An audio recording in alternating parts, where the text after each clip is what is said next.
Ferrari, the name that screams speed, beauty, and perfection. But what if I told you some Ferraris were slow, ugly, or even dangerous to drive? Today, we're looking at the 8 worst Ferraris ever made. Cars that made owners cringe, purists angry, and dealers quietly lower the price tags. Ferrari's history is packed with icons: the F40, the Enzo, the LaFerrari. Cars that set the bar for everyone else. But behind the glory, there's another side to the story. A side where even the world's most famous supercar brand got it very, very wrong. From awkward proportions to underpowered engines and handling quirks that could put you in a ditch, these are the models Ferrari would rather you forgot. But we're not letting them off that easy. Number 8. 1971. Ferrari 365 GT C4. On paper, this thing should have been a masterpiece. It shared the legendary Daytona's chassis, packed a front-mounted Colombo 512, and wore the Ferrari badge with pride. But in reality, it was a rare case where Ferrari's magic formula just didn't land. The GTC/4 was meant to be the Daytona's more practical sibling, a car you could drive long distances in comfort, with space for luggage, and even the occasional extra passenger. The problem is, when you soften a Daytona, you strip away much of what made it special in the first place. Pininfarina's design lost the sharp aggression and muscle of the Daytona, smoothing it into a shape that was, frankly, forgettable. Italian enthusiasts didn't hold back, calling it Il Gabone, the humpback. Under the hood, the 4.4-liter V12 was detuned to 340 horsepower. That's still healthy, but compared to the Daytona's fire-breathing personality, it felt tame. Add in power steering, softer suspension, and a token rear seat, and the car leaned more toward luxury cruiser than track-hungry thoroughbred. To be fair, it wasn't without innovation. Side draft carburetors allowed for a lower hood line, and the power-assisted steering was ahead of its time. But let's be honest, no one buys a Ferrari for easier parking. With only about 500 produced, the GTC/4 is now a curiosity in Ferrari history, remembered less for its performance and more as proof that even Maranello can miss the mark when chasing comfort over character. Number 7. 1973. Dino 308 GT4 and 1975. Dino 208 GT4. This car broke new ground for Ferrari in 2 big ways, and both ended up dividing opinion. It was the first production Ferrari powered by a V8 and the first Ferrari styled by Bertone instead of Pininfarina. For purists, that was 2 strikes right out of the gate. The beloved curves of the 246 Dino were gone. In their place, Bertone gave the 308 GT4 sharp wedge-shaped lines, pop-up headlights, and an angular profile that could easily be mistaken for a Lancia or even a budget sports coupe. It was practical enough, with 2+2 seating, but Ferrari buyers weren't shopping for practicality. The standard 3.0-liter V8 made 240 horsepower, respectable for the era and capable of delivering proper Ferrari thrills. But then came the 208 GT4. Blame Italian tax laws, which heavily penalized engines over 2 liters. Ferrari responded with a shrunken 2.0-liter V8, producing just 168 horsepower. That pushed the top speed down to around 136 miles per hour. Numbers more in line with a family sedan than a prancing horse. Even decades later, outlets like Top Gear called out the 2.0 liters' lack of urgency. While some enthusiasts have warmed to the 308 GT4's driving dynamics and rarity, back in the mid-70s, it was a hard sell. Buyers expecting the timeless beauty of a Ferrari Grand Tour instead got an angular wedge with modest performance. And in the case of the 208, performance that barely justified the badge on the nose. Number 6. 1980. Ferrari 208 GTB/1982 208 GTB Turbo. If you thought the 208 GT4 was slow, the 208 GTB took that reputation and ran with it, slowly. At first glance, it was a dead ringer for the gorgeous 308 GTB. Same low stance, same Pininfarina curves, same road presence. But pop the rear deck and you'd find a 2.0-liter V8 producing just 155 horsepower. Let that sink in. 155 horsepower in a Ferrari. That made it the slowest road-going Ferrari ever produced. It took more than 8 seconds to get from 0 to 60 miles per hour, and it topped out at 134 miles per hour. In 1980, you could buy a sporty BMW, an Alfa Romeo, or even a Saab that could match or beat those numbers without the Ferrari price tag. The reason for this underpowered oddity came down to Italian tax laws. Engines over 2 liters were heavily taxed, so Ferrari played the game by shrinking displacement. Unfortunately, it was a game that sacrificed performance and left enthusiasts scratching their heads. In 1982, Ferrari tried to redeem the model by adding a KKK turbocharger. Power jumped to 217 horsepower, and performance improved significantly. But the problem was, reputations stick, and by the time the turbo arrived, the 208 GTB name was already synonymous with Ferrari without the Ferrari speed. Today, the naturally aspirated 208 GTB is a collector's curiosity. It has the looks, it has the badge, but if you're looking for a car that delivers the thrill Ferrari is known for, you'll want to keep walking. Number 5. 1980. Ferrari Mondial 8. Ferrari set out to build something different, a mid-engined 4-seat Grand Tourer that could mix everyday practicality with exotic flair. On paper, the Mondial 8 ticked those boxes. Pininfarina took the 308 GT4's chassis and stretched the wheelbase by 10 centimeters, creating enough room in the back for 2 actual seats you could use, at least for short trips. Under the hood sat a 2.9-liter V8 producing 214 horsepower. Ferrari also talked up the improvements in corrosion protection, build quality, and interior ergonomics, hinting that this would be the sensible Ferrari for people who wanted style without sacrificing comfort. The trouble started when people actually drove it.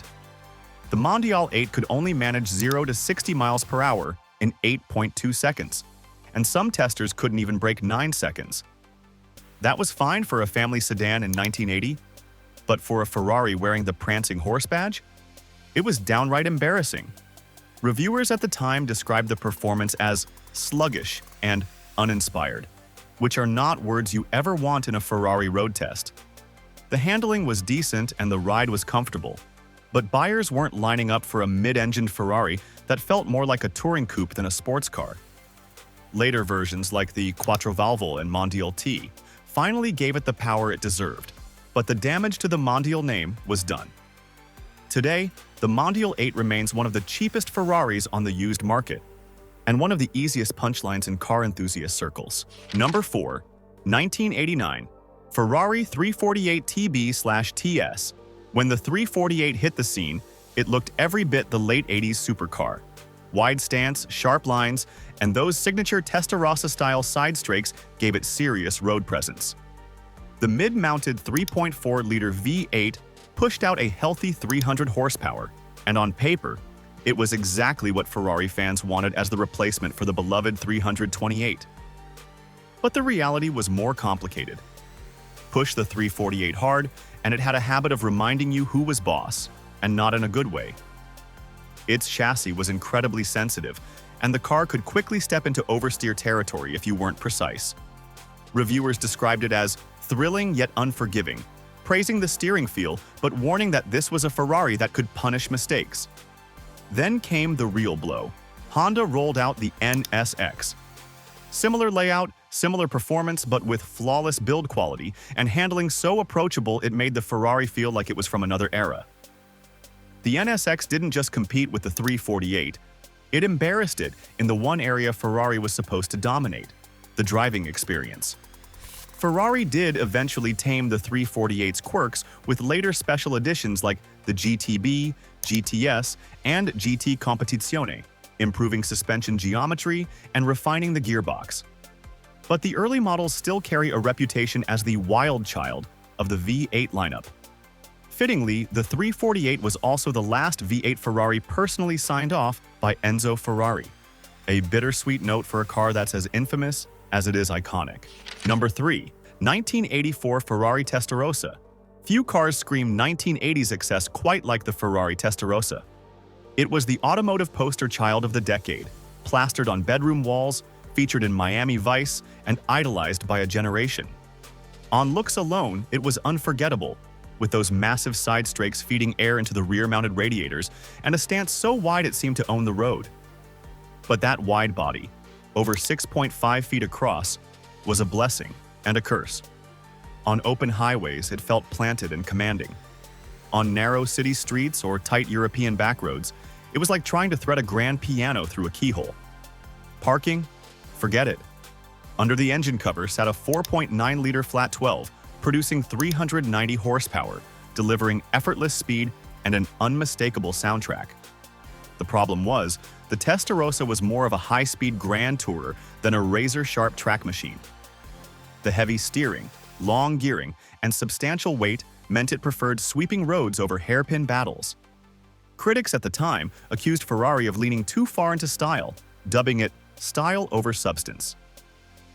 And while its performance was impressive for the era, rivals began to offer sharper handling and more balanced dynamics. In city driving, the Testarossa's heavy clutch, stubborn gearbox, and sheer size could turn glamour into frustration. Today, collectors adore it for its drama, presence, and status as an icon of its time. But it remains one of the most divisive Ferraris ever. A car that's either a timeless design masterpiece or a rolling piece of 80s excess, depending on who you ask. Number 2. 1985 Ferrari 412. The Ferrari 412 is one of those cars that, if you didn't know what it was, you might let it pass you on the highway without a second glance. And that's never a great trait for something wearing the prancing horse badge. It was the final evolution of the 400 series, a front-engined V12 Grand Tourer aimed at buyers who wanted comfort, refinement, and a dash of Ferrari prestige without the raw edge. Styled by Pininfarina, the 412 carried over the sharp, angular look of the late 70s and early 80s. The proportions were clean, but a little too square, a little too reserved. Park it next to a mid-engine Ferrari of the time, and you'd swear they were from different planets. Under the hood sat a 4.9-liter Colombo 512 producing 340 horsepower, which was respectable. It could hit 60 miles per hour in under 7 seconds. Quick for a GT of its era. But the power delivery was smooth and muted, and the soundtrack was more polite than feral. Inside, the 412 was lined with leather and equipped with power everything, making it feel more like a luxury cruiser than an exotic thoroughbred. For the wealthy executive who wanted Ferrari ownership without the drama, it was perfect. For enthusiasts craving adrenaline and theater, it fell flat. Even in period, it was often overshadowed by flashier rivals like the Aston Martin V8 or Maserati's coupes. Today, the 412th enjoys a small cult following among collectors who appreciate its subtlety. But for most Ferrari fans, it's still the one they forget existed. Number 1, 2004 to 2011.